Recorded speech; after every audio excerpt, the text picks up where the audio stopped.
I was born the youngest of 5 daughters and grew up in a small country town 2 hours north of Detroit, Michigan. My dad worked 41 years and 11 months for the same company, and my mom was a beautiful housewife.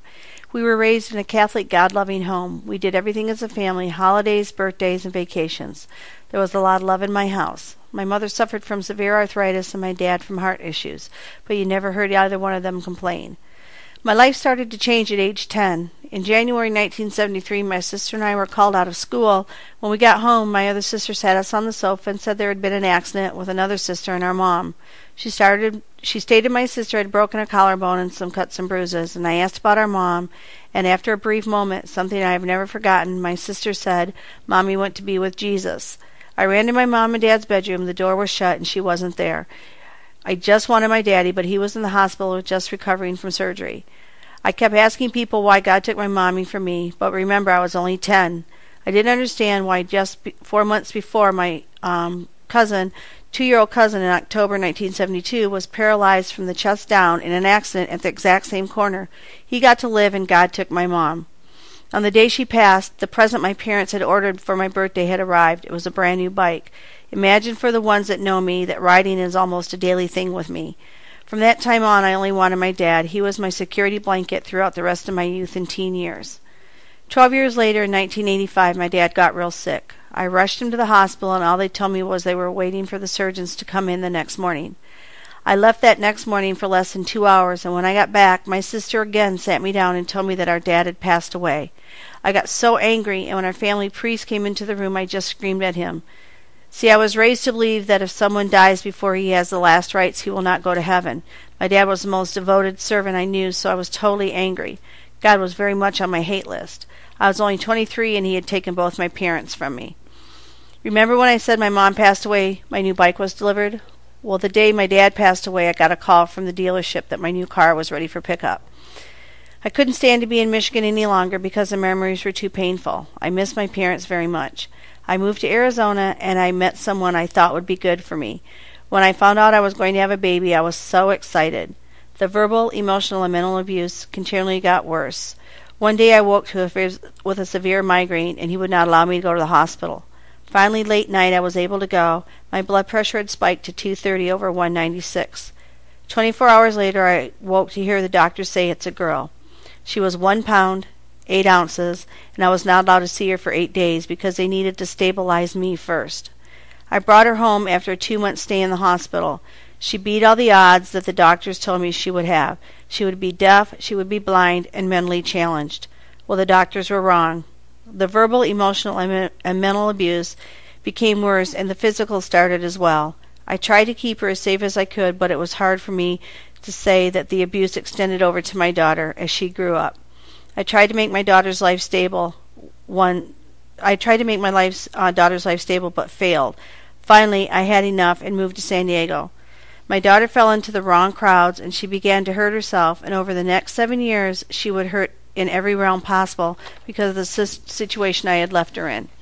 I spent many sleepless nights hoping the door would open or the phone would ring, and at one point I just thought the police or the coroner would call.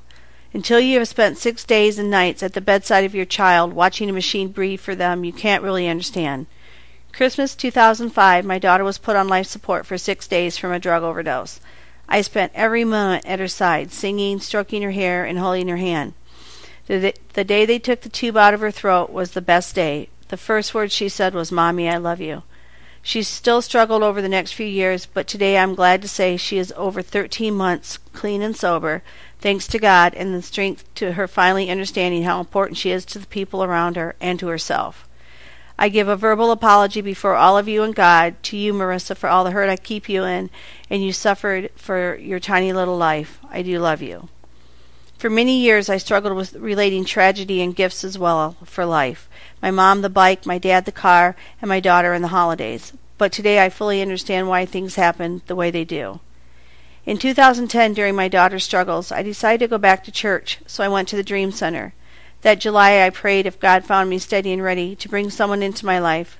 I spent 8 years without anyone to love because I needed to focus on my daughter. Well, in November 2010, I realized God does answer prayers because I proudly stand here today and say that God blessed me with my soulmate, companion, and best friend, and now fiance, and he is seated behind me, and his name is Stacy. In 2011, we moved in together, and a couple months later, I lost my job and our place to live. We stayed in motels until the money ran out, which put us in the river bottom for the first time. We were there for a few months. Stacy would go out and look for work, and when we would go back into the motels, there were these two butterflies I kept seeing by our area at the bridge and didn't understand until I got to the rescue mission what it meant.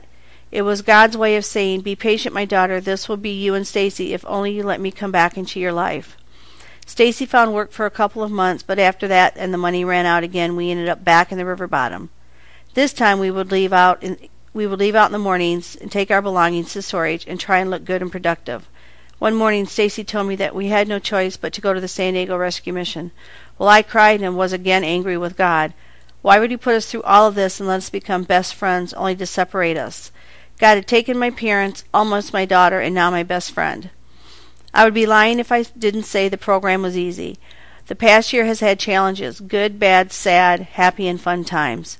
I didn't have any addictions, so couldn't figure out why I had to take the classes. Well, they were actually designed for me. They proved very helpful and brought me closer to God. See, God never left me. He got Stacy and I out of the river bottom and brought us closer to Him, which in Psalm 40, verse 1 and 2 states, "I waited patiently on the Lord, and He turned and heard my cry. He lifted me out of the slimy pit, out of the mud and mire. He set my feet on rock and gave me a firm place to stand." My anger wasn't with God, but with myself because I let the world take me over. It hasn't been easy to say no fraternizing rules, but we made it work. We knew the alternative, and we knew that our passes would allow us time together and to make it more special. I found comfort in my walk with God because of our classes, groups, case management, and therapy I received. I want to thank Kirsten and Karen for your guidance. Thank you to Miss Diane not only for helping me in case management, but holding me accountable when needed. To Miss Doris for believing in me to learn the Bible and be able to be one of your student teachers. And to Miss Mary for her ways of holding down the fort. The mission allows you so many chances to get it right. I was able to participate in several volunteer areas on and off site. I'm employed as a bridge participant for the Women and Children's Emergency Shelter and was honored to be asked to do a radio interview. The blessings God bestowed on me were endless and are still coming, because only He can make all this happen. People, lives really do change here at the San Diego Rescue Mission. You just have to let go and let God.